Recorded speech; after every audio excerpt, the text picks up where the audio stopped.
শুনছি নাকি জুন মাস থেকে সরকারি বাসে চাপলে যাতায়াত ফ্রি হয়ে যাচ্ছে, এটা কি সত্যি? দেখো, সরকার যখন বলেছে অবশ্যই সেটা ফ্রি হবে, কিন্তু ফ্রি নেওয়ার একটা প্রসেস রয়েছে। লাগবে পিঙ্ক কার্ড। Pink card? এটা আবার কি জিনিস গো? আর কোথা থেকেই বা এই কার্ডটা পাবো? দেখো, এই পরিষেবা পাওয়ার জন্য সরকার একটা গোলাপি রঙের কার্ড ইস্যু করছে। এটা বিডিও, এসডিও এবং পৌরসভা থেকে পেতে পারো, বা পরিবহন দপ্তর থেকেও পেতে পারো।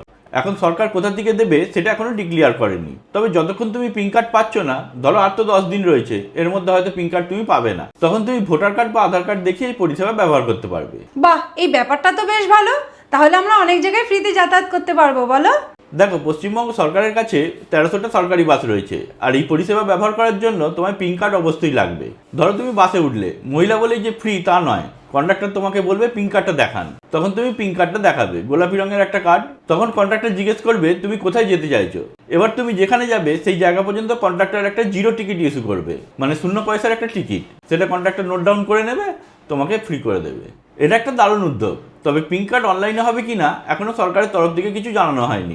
যদি অনলাইনে করা যায় তাহলে কিভাবে করা যাবে সেটাও আমি তোমাদের জানিয়ে দেবো। সেই জন্য এই চ্যানেলটাকে অবশ্যই ফলো করে রেখো।